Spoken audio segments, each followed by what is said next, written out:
नमस्कार, स्वागत है आप सभी का। आप देख रहे हैं इकॉनमी टुडे। मैं हूं जय मिश्र। कारोबार जगत की तमाम खबरों पर हमारी रहती है नजर। आपको बताएंगे कि किस तरह से पूरी दुनिया के बाजारों में हलचल मची हुई है, क्या कुछ है अमेरिका में जो यील्ड बढ़ रही है उसका असर, और आरबीआई की मौद्रिक नीति की समीक्षा की जो बैठक है वो भी जारी हो चुकी है। आइए देखते हैं आज की टॉप लाइन्स। आरबीआई मौद्रिक नीति की 3 दिनों की समीक्षा बैठक मुंबई में आज से शुरू। अगस्त माह में 6.8% महंगाई के मद्देनजर मुख्य ब्याज दर 6.5% पर स्थिर रहने की उम्मीद।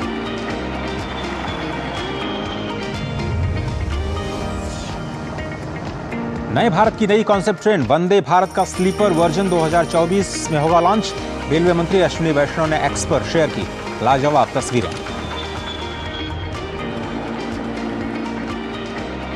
अमेरिका में ट्रेजरी यील्ड बढ़ने से एशियाई शेयर बाजार 11 महीनों के निचले स्तर पर पहुंचे। डॉलर इंडेक्स में भी 7 महीनों की सबसे बड़ी उछाल। और आज सप्ताह की तीसरे कारोबारी दिन गिरावट के साथ खुले भारतीय शेयर बाजार। कल भी लाल निशान के साथ बंद हुए थे सेंसेक्स और निफ्टी। तो बाजारों में लगातार गिरावट आ रही है। उसकी वजह क्या है? उसकी वजह यह है कि अर्थव्यवस्थाओं को लेकर के जो लगातार रिपोर्ट्स आ रही हैं, और आज हम खास तौर पर चर्चा करेंगे वर्ल्ड बैंक की रिपोर्ट का, जिसमें चीन को लेकर के काफ़ी आशंका जताई गई है। इसकी वजह से अमेरिका में जो परेशानियां हैं ब्याज दरों के मोर्चे पर, उसके मद्देनज़र भी अमेरिका और उसका असर देखा जो एशियाई बाजार हैं। और आज संकेत जो मिलने शुरू हो गए, तो उसी वजह से आज बाजार गिरावट के साथ शुरू हुए। आइए देखते हैं गिफ्ट निफ्टी की शुरुआत किस तरह से आज दिखाई दी। गिफ्ट निफ्टी आपकी स्क्रीन पर 22 अंक नीचे 19,000 के स्तर पर, 19,428 के स्तर पर ये गिरता हुआ दिखाई दिया। और इसका असर भारतीय बाजारों पर आज स्पष्ट तौर पर दिखाई दे रहा है। आज इस वक्त हम देखें तो सेंसेक्स और निफ्टी तेज गिरावट के साथ कारोबार करते हुए नजर आ 341 अंक नीचे ये ओपनिंग हुई थी, जो और भी गहराती नजर होती जा रही है। और इस वक्त 65,025 का स्तर दिखाई दे रहा है। 486 अंक नीचे सेंसेक्स कारोबार करता हुआ नजर आ रहा है। ये इस वक्त की बड़ी खबर। निफ्टी पर भी दबाव स्पष्ट तौर पर दिखाई दे रहा है। शुरुआत में 19,407 का स्तर दिखाई दिया, 121 अंक। फिलहाल 144 अंक नीचे निफ्टी 50 कारोबार करता हुआ दिखाई रहा है। बैंक में करीब 0.89% की गिरावट इस वक्त दिखाई दे रही है। बैंक निफ्टी 44,005 पे कारोबार करता हुआ। अब कोशिश करते हैं समझने की एफएमसीजी सेक्टर को अगर हम छोड़ दें तो बाकी सारे के सारे इंडाइसेस जो हैं वो नेगेटिव टेरिटरी में कारोबार कर रहे हैं। Nestle India, Adani enterprises, Hindustan Lever, doctor Reddy's, Asian paints. आप देखिए हिंदुस्तान लीवर और नेस्ले इंडिया एफएमसीजी की 2 बड़ी कंपनी जो आज संभाले हुए हैं। नेस्ले इंडिया करीब 4% ऊपर आज का, अगर सुपरस्टार कहें आज के शुरुआती कारोबार में, गलत नहीं होगा। एशियन पेंट्स में कल गिरावट के बाद आज थोड़ी सी सफलता ये स्टॉक दिखाई दे रहा है। तो एफएमसीजी को छोड़ करके सारे के सारे इंडाइसेस नेगेटिव बाइस के साथ कारोबार कर रहे हैं। महिंद्रा एंड महिंद्रा देखिए 1.1% नीचे। एचडीएफसी बैंक भी 1% से ज़्यादा गिरा। एचडीएफसी बैंक को लेकर के बहुत सारी खबरें आ रही हैं। पिछले अगर 3 वीक्स को देखें तो 9% से ज़्यादा की गिरावट स्टॉक में आई है। रिजिग हो रहा है पूरे बैंक में। एक तरह से नई स्ट्रैटेजी पे काम चल रहा है। निवेशक अभी थोड़ा सा कॉशियस दिखाई दे रहे हैं इस स्टॉक में। Tata steel, UltraTech cement, Maruti, वहाँ पर भी प्रेशर दिखाई दे रहा है स्पष्ट तौर पर। टॉप यूजर्स आपकी स्क्रीन पर आते हुए किस तरह से अमेरिकी बाजारों ने अपना रुख दिखाया, उस पर भी एक निगाह डाल लेते हैं। ग्लोबल मार्केट अपडेट्स में डाउ जोन्स, S&P 500 और नैस्डैक, ये तीनों ही प्रमुख सूचकांक गिरावट के साथ बंद होते हुए नजर आए। बॉन्ड यील्ड्स लगातार बढ़ रही हैं। डॉलर इंडेक्स में लगातार तेजी आ रही है। और जो मैक्रो इकोनॉमिक आंकड़े हैं अमेरिका में, वो ये दिखा रहे हैं कि ब्याज दरें और ज़्यादा ऊंचे स्तरों पर बनी रह सकती हैं। और यही चिंता का विषय है अमेरिका के लिए। आप देखिए लंदन, फ्रांस और जर्मनी, ये तीनों ही मेजर इंडाइसेस जो कि यूरोपियन मार्केट के हैं, वहाँ भी आपको गिरावट का रुख दिखाई दिया है। और यही गिरावट गहराती नज़र आ रही है एशियाई बाज़ारों में। एशियाई बाज़ारों की बात करें, 603 अंक नीचे जापान में येन की जो कमज़ोरी है वो एक बड़ी चिंता का विषय है। हैंगसेंग भी देखिए 116 अंक नीचे। कॉस्पी यानी कोरिया का बाजार 17,214 पर 116 अंक नीचे कारोबार करता हुआ नजर आ रहा है। प्रमुख एशियाई बाजार भी स्पष्ट तौर पर बहुत ही ज़्यादा दबाव में, उसी का रिफ्लेक्शन आप कह सकते हैं आज भारतीय बाजारों पर दिखाई दिया। इस वक्त भी हम देखें तो भारतीय सेंसेक्स निफ्टी 137 अंक नीचे और करीब 500 अंक की गिरावट के साथ इस वक्त सेंसेक्स कारोबार करता हुआ नजर आ रहा है। क्रूड ऑयल पर चलते चलते एक निगाह डाल लेते हैं। क्रूड ऑयल बड़ा इंपॉर्टेंट फैक्टर हमारे लिए। 90.85 का स्तर दिखाई दिया। तो एक तरह से जो बियरिश ट्रेंड है वो लगातार जारी है और प्रमुख सूचकांक एशिया, अमेरिका, यूरोप बाजार और भारतीय बाजार लगातार गिरावट का रुख देखा जा रहा है। छोटा सा ब्रेक लेते हैं, कहीं मत जाइए। आज हम फोकस करने जा रहे हैं मैक्रो इकोनॉमिक फैक्टर्स की और वर्ल्ड बैंक की रिपोर्ट क्या कहती है भारत के बारे में, दक्षिण एशिया के बारे में, खासतौर पर चीन की अर्थव्यवस्था के बारे में। कहीं मत जाइए, देखते रहिए। शुरू करो, डालो बुनियाद, घर महल नजर आएगा। वंडर लाइए, वंडर अपनाइए, फर्क नजर आएगा। वंडर सीमेंट, फर्क नजर आएगा। बहुत हार्ड वर्क करते हो, मेरी तरह स्मार्ट वर्क करो। क्यों? लॉटरी लगी है? लॉटरी समझो, शेयर मार्केट की एक मस्त स्कीम में इन्वेस्ट कर रहा हूँ, गारंटीड हाई रिटर्न्स आएंगे। आपके गारंटीड हाई रिटर्न्स कोई करण अर्जुन नहीं है जो जरूर आएंगे। मतलब? बाबा, शेयर मार्केट में जोखिम होता है, कोई भी गारंटीड हाई रिटर्न्स का वादा नहीं कर सकता, ये गैर कानूनी है। अच्छा? हाँ। समझ कर इन्वेस्ट कर। स्वागत है आप सभी का, आप देख रहे हैं इकोनॉमी टुडे और अब इकोनॉमी टुडे में वक्त हो गया है आज के फोकस का।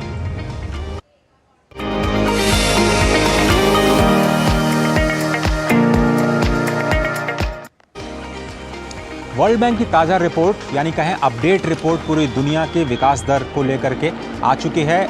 साउथ एशिया की बात करें तो स्पष्ट तौर पर चीन की अर्थव्यवस्था को लेकर के गहरी चिंता जताई गई है। भारत के बारे में कहा गया है कि अभी भी ये दुनिया की सबसे तेज रफ्तार अर्थव्यवस्था, बड़ी अर्थव्यवस्थाओं में बना हुआ है और अगले साल भी ये रफ्तार कायम रहने की उम्मीद है। और अच्छी बात है इंडियन ग्रोथ स्टोरी की ये भी कि हम क्लीन एनर्जी का जो ट्रांजिशन पूरी दुनिया को दिखा रहे हैं वो भी काबिले तारीफ है। आइए देखते हैं ये खास रिपोर्ट, उसके बाद चर्चा की शुरुआत करें।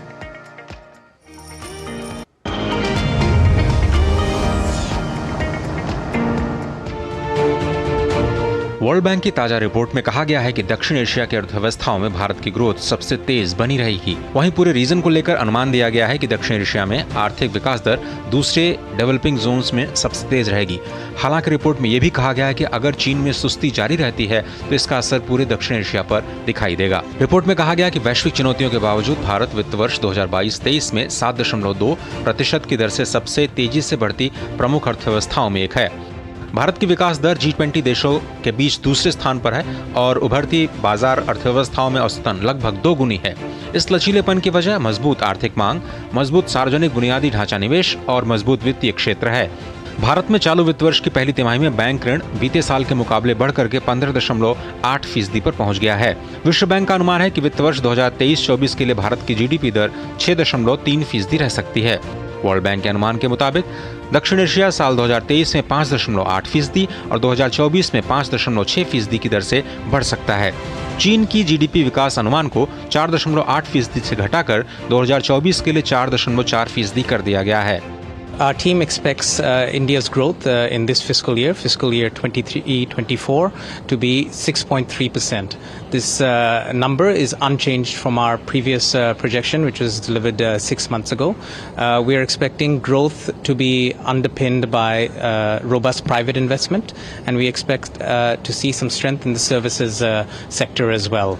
The moderation in our number from last year's growth number, which was 7.2%, is largely as a result of a moderating consumption and challenging external conditions.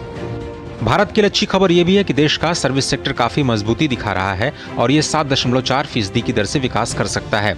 इसके साथ ही निवेश में बढ़ोतरी की रफ्तार 8.9% पर बने रहने की उम्मीद है। विश्व बैंक की रिपोर्ट में भारत के क्लीन एनर्जी सेक्टर पर फोकस की भी सराहना की गई है। India is the elephant in the room in South Asia. Of course, it accounts for 70% of the region's GDP. So, of course, a lot of the economic trends in the region, or labor market trends too, are driven by India. But there are a few things that are common across South Asia. One is this fact that everywhere growth next year or over the next 2 years is less than was before the pre-pandemic average.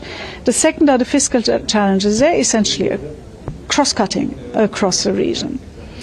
Where India differs a bit is in the energy transition. in India, actually, there are more workers in green jobs than pollution-intensive jobs. Whereas in every other country in the region, there are more workers in pollution-intensive jobs than in green jobs. So maybe in that sense, India is a bit better placed than others. But even in India, 9% of workers are in pollution-intensive jobs that may have to look for other jobs when the energy transition really gets going. दक्षिण Asia में देशों के ऊपर बढ़ता सार्वजनिक कर्ज एक बड़ी समस्या है। दूसरी समस्या चीन में आ रही सुस्ती है और उभरती अर्थव्यवस्थाओं को पर्यावरण संबंधी चुनौतियों का भी सामना करना पड़ रहा है। चीन में प्रॉपर्टी संकट भी दुनिया के लिए एक नई चुनौती बनकर उभरा है। ब्यूरो इनपुट्स के साथ Ajay Mishra, DD news, Delhi.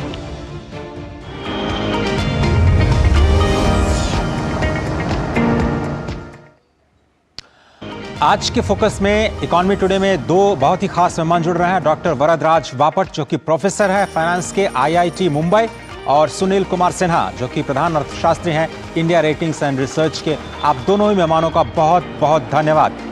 Professor साहब, आप ही से शुरुआत करता हूं। भारत के फंडामेंटल्स की मजबूती वर्ल्ड बैंक की रिपोर्ट में रिफ्लेक्ट हुई है।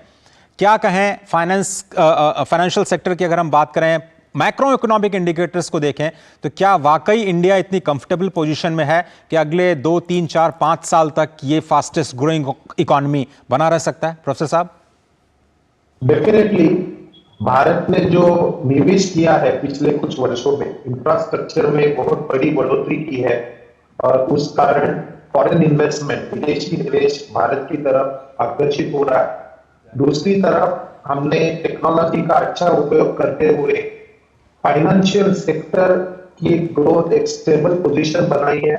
रेगुलेशन भी काफी अच्छा है और दूसरी तरफ growth in the demand for loans, जो एडवांसेस की डिमांड है वो बढ़ रही है। और जब फाइनेंशियल सेक्टर ग्रो करता है उसके कई गुना अच्छे इफेक्ट एक्चुअल सेक्टर जो मैन्युफैक्चरिंग एंड सर्विस सेक्टर में है। सो मुझे कॉन्फिडेंस ऐसा लगता है कि सर्विस सेक्टर आगे भी ग्रो करेगा। एग्रीकल्चर की स्थिति भी अच्छी है, जैसे बारिश का अनुमान रीजनेबली नॉर्मल है। तो मुझे लगता है कि ये जो अगला ये वर्ष भी और अगले आने वाले 2-3 वर्ष डेफिनेटली एक अच्छा विकास दर को ऐसे तरह के अनुमान दिख रहे हैं। जी प्रोफेसर साहब, मैं आपके पास लौटता हूँ। सिन्हा साहब, इंडिया रेटिंग्स के अपने एजम्पशंस हैं, अपने आकलन है ग्रोथ रेट को लेकर के। अभी वर्ल्ड बैंक ने जो रिटेन रखा है 6.3% का अगले साल के लिए, आप लोग का अनुमान कहां पर है? और फंडामेंटल्स के बारे में आप भी प्लीज थोड़ा सा हमें समझाइए कि कहां पे स्टैंड करते हैं इंडिया के फंडामेंटल्स। हमारा जो अनुमान है फिस्कल ईयर 24 के जीडीपी ग्रोथ के बारे में, वो ऑलमोस्ट सिमिलर है। वर्ल्ड बैंक जो है वो कह रहा है 6.3% जीडीपी ग्रोथ और हम जो है वो 6.2% कह रहे हैं जी। जहां तक वर्ल्ड बैंक का सवाल है, वर्ल्ड बैंक ने अपने ग्रोथ के अनुमान में कोई बदलाव नहीं किया है, लेकिन हमारा जो अनुमान फरवरी के महीने में था वो 5.9% का था फिस्कल ईयर 24 के लिए। परंतु जो कई सारे पॉजिटिव समय इकोनॉमी में देखने को मिले हैं, उनको मद्देनजर रखते हुए हमने अपने ग्रोथ का अनुमान जो है वो 5.9 से बढ़ाकर 6.2% कर दिया है इस फिस्कल ईयर के। तो वो फैक्टर्स क्या है? जी जी सिन्हा साहब, वो फैक्टर्स क्या है थोड़ा सा बताएं इकोनॉमी में, जिसकी वजह से आपको रिवाइज करना, आप ही को नहीं शायद IMF को भी रिवाइज करना पड़ा अभी हमारे जो Q1 के जो डेटा है उसके बाद में। जी, एक सबसे जो महत्वपूर्ण चीज है वो ये है कि जो प्राइवेट कैपेक्स है उसके बारे में पिछले कई सालों से बातें चलती रही और कई कोशिशों के बावजूद भी हमने देखा कि उसमें कोई सुधार नहीं आया।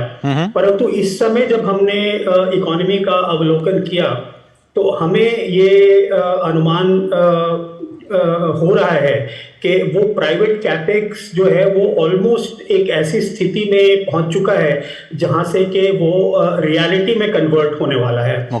तो इसका मतलब ये है कि एक तरफ अगर गवर्नमेंट कैपेक्स जो है वो लगातार पिछले कुछ सालों में हमने देखा कि उछले स्तर पे, अब अगर उसको प्राइवेट कैपेक्स का भी सपोर्ट मिलता है तो मेरी समझ से जो बहुत इम्पोर्टेंट कंपोनेंट है जीडीपी का, जो कि तकरीबन 30% के आसपास कंट्रीब्यूट करता है ओवरऑल जीडीपी में, अगर उसमें विकास की दर बढ़ती है तो सिर्फ जीडीपी में ही बढ़ोतरी नहीं आती है, वो आने वाले समय के लिए भी एक अच्छा खासा जो है वो बेस क्रिएट कर देता है, जिसपे कि जो ग्रोथ की रफ्तार है वो बढ़ सकती है। प्रोफेसर साहब, चूंकि आप मुंबई में बैठे हैं और आप जानते हैं कि आरबीआई की समीक्षा बैठक आज शुरू हो गई, और आप दोनों इकोनॉमिस्ट हैं, बड़ा अच्छा दिन है आप दोनों लोगों से चर्चा करने का।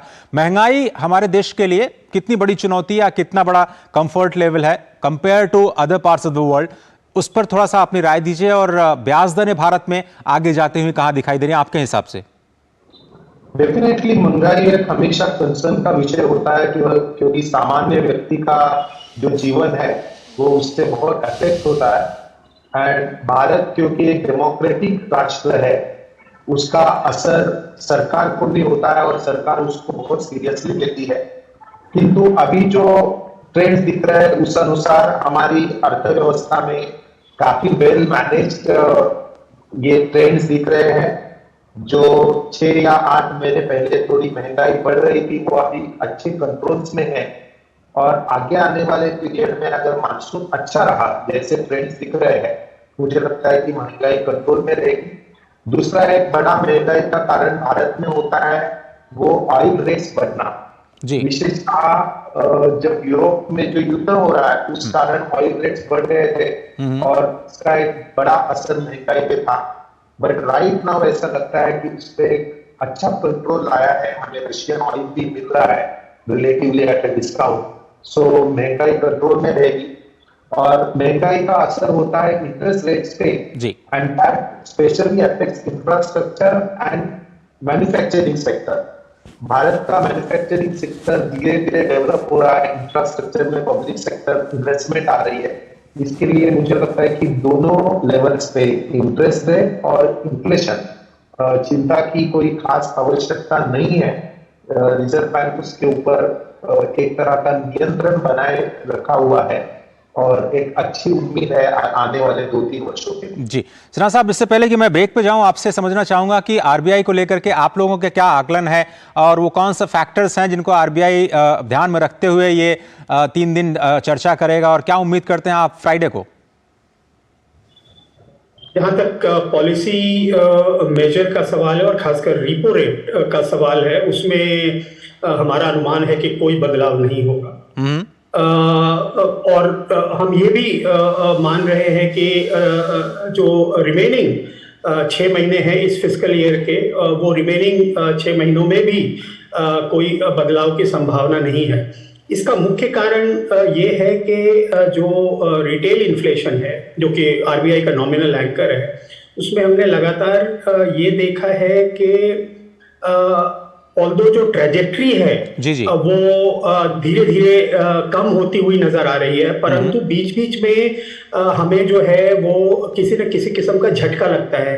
जैसे अगस्त के महीने में जो हमने देखा टमाटरों की कीमतों में अचानक बढ़ोतरी और उसका असर जो हमने इन्फ्लेशन रेट, रिटेल इन्फ्लेशन पे देखा, वो सितंबर के महीने में कम जरूर हुआ है, परंतु आने वाले समय में भी जो ये अनफोर्सीन जो स्पाइक्स हैं उनको अगर आप सामने रखें तो मुझे नहीं लगता है कि आरबीआई जो है वो ये मान के चल रहा है कि इन्फ्लेशन, रिटेल इन्फ्लेशन इस फिस्कल ईयर के एंड तक 4% के आसपास होगा। उनका अपना अनुमान जो है 5.1-5.2% के आसपास।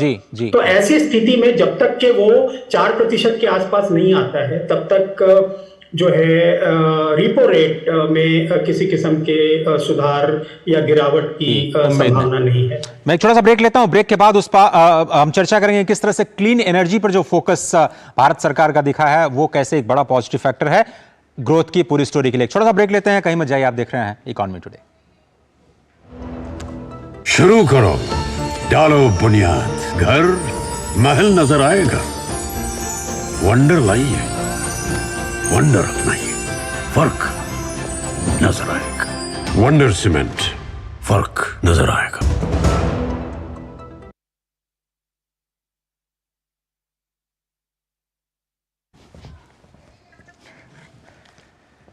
स्वागत है आप सभी का। आप देख रहे हैं इकोनॉमी टुडे और आज हम चर्चा कर रहे हैं वर्ल्ड बैंक की ताजा रिपोर्ट की, जिसमें भारत की ग्रोथ को रिटेन किया गया है और चीन को लेकर के कुछ परेशानियां जताई गई हैं। प्रोफेसर साहब, चीन की जो प्रॉपर्टी बाजार में भी हलचल दिख रही है वो कितनी बड़ी चिंता का विषय है। पूरी दुनिया में हम देख रहे हैं कि बाजारों में गिरावट दिखाई दे रही है। चाइना की इकोनॉमी पर आपका क्या रिएक्शन है? चीन में पिछले कुछ वर्षों में बड़ा भारी इन्वेस्टमेंट किया गया इंफ्रास्ट्रक्चर में, तो डिमांड उतनी है नहीं। उस कारण से प्रॉपर्टी रेट्स में काफी वीकनेस है और इंफ्रास्ट्रक्चर कंपनी जिन्होंने बहुत इन्वेस्टमेंट करके प्रॉपर्टी बनाई गई थी वो लोग बहुत ही एक तरह से प्रॉब्लम में है, which also affects economies financial sector, क्योंकि उन्होंने लोन्स दिए हुए हैं इंफ्रास्ट्रक्चर कंपनियों को। सो ओवरऑल ये एक मैटर ऑफ कंसर्न है और वो केवल चीन के लिए नहीं, क्योंकि पोलाद उद्योग और बहुत सारे अन्य इंडस्ट्रीज को इस कारण से अफेक्ट होते हैं, डिमांड कम होती है। सो पूरे विश्व की ही इकोनॉमी को ये थोड़ा सा थ्रेट जैसा है। सिन्हा साहब, चाइना कितनी बड़ी परेशानी का वजह है? देख रहे हैं लगातार 2 दिनों से इमर्जिंग इकोनॉमीज के जो मार्केट्स इसमें लगातार गिरावट दिख रही है। प्रॉपर्टी मार्केट को लेकर के बहुत ज़्यादा सेंसिटिविटी वेस्ट में भी देखी जा रही है। तो ये कौन कौन से सेक्टर्स हैं जिन पर असर डाल सकता है चाइना में अगर स्लो डाउन होता है? वर्ल्ड बैंक ने भी ये बोला है।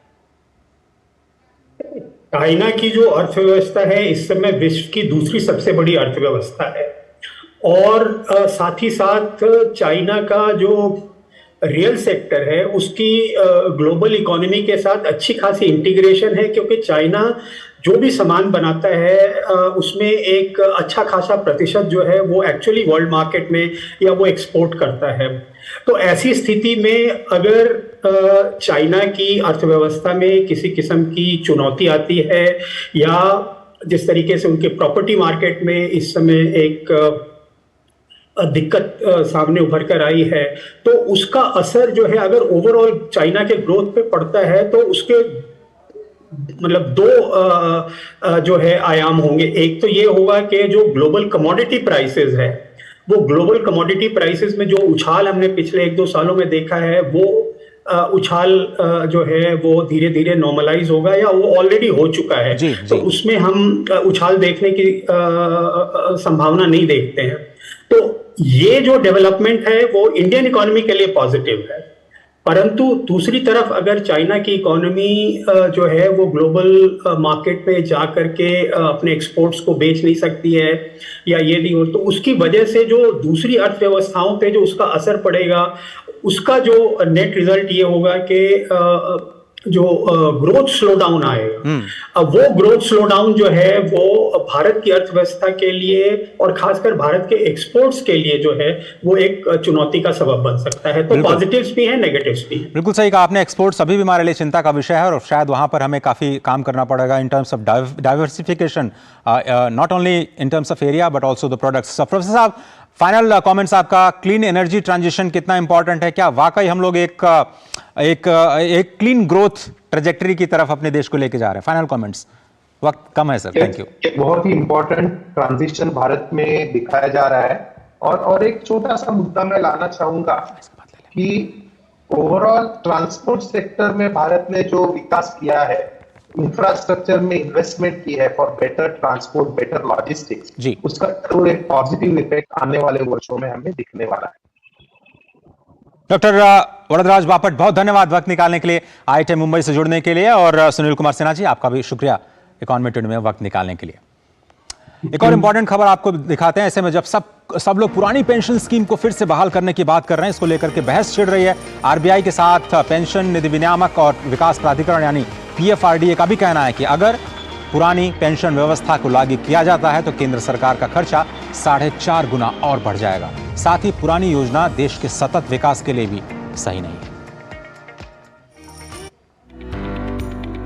पेंशन निधि विनियामक और विकास प्राधिकरण यानी PFRDA का साफ तौर पर कहना है कि पुरानी पेंशन स्कीम को लागू करने से कहीं न कहीं सरकार पर वित्तीय बोझ काफी बढ़ जाएगा। PFRDA का यह भी कहना है कि पुरानी स्कीम राज्यों की वित्तीय सेहत के लिए भी ठीक नहीं है और ये अनसस्टेनेबल है। DD न्यूज के साथ एक विशेष साक्षात्कार में PFRDA के चेयरमैन ने ये बातें कही।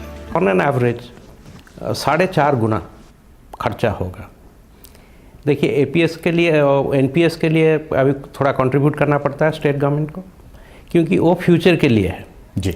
सो ये एक कॉन्ट्रीब्यूटरी पेंशन स्कीम है जिसको हम बोल रहे कि डिफाइंड कंट्रीब्यूशन है। आरबीआई के आंकड़े आए, ये बता रहे कि 4.5 गुना खर्चा बढ़ जाएंगे।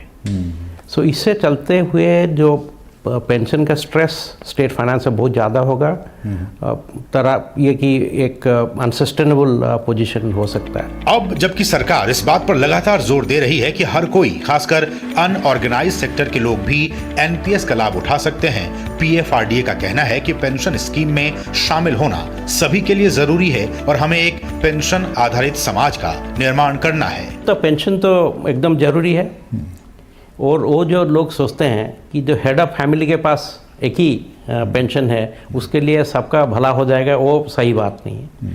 तो अपने आप के लिए पेंशन लीजिए और फैमिली का सबके लिए आप पेंशन लीजिए। तो ये हमारा जो एम है कि India should be A pension society. गौरतलब है कि हाल ही में आरबीआई की एक रिपोर्ट के मुताबिक अमीर देश भी बढ़ते पेंशन बोझ से परेशान हैं और अधिकांश देशों में भी भारत की तरह ही सरकार की तरफ से दी जाने वाली पुरानी पेंशन स्कीम की जगह स्व योगदान वाली एनपीएस को लागू करने की कोशिशें की जा रही हैं। असीम मिश्रा, डीडी न्यूज, दिल्ली। तो देखा किस तरह से कुछ जगहों पर जो ओल्ड पेंशन स्कीम्स की मांग बढ़ रही है, उससे न केवल राज्य सरकार बल्कि केंद्र सरकार के ऊपर भी जो फिस्कल प्रेशर है वो बहुत बढ़ सकता है। ये पीएफआरडीए के चेयरमैन ने खास तौर पर ये बात कही है। और आपको पता है कि 1 अक्टूबर यानी नेशनल पेंशन डे के दिन ये स्पेशल प्रोग्राम रिकॉर्ड किया गया था, जिसे आज शाम आप 7 बजे देख सकते हैं। फिलहाल आज के इकॉनमी टुडे में सिर्फ इतना ही। पूरी टीम को दीजिए इजाजत। खबरों का सिलसिला लगातार जारी है, देखते रहिए डीडी न्यूज़। नमस्कार।